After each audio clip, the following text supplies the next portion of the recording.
On PC and mobiles, I will show you in a few moments how to join AFK Journey Discord server. It's the same method on both PC and mobiles.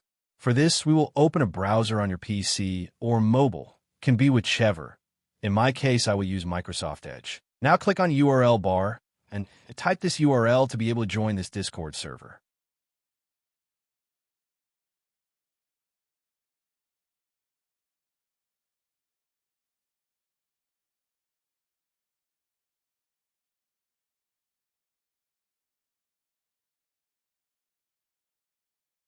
Doing this will automatically start your Discord application if you have it installed.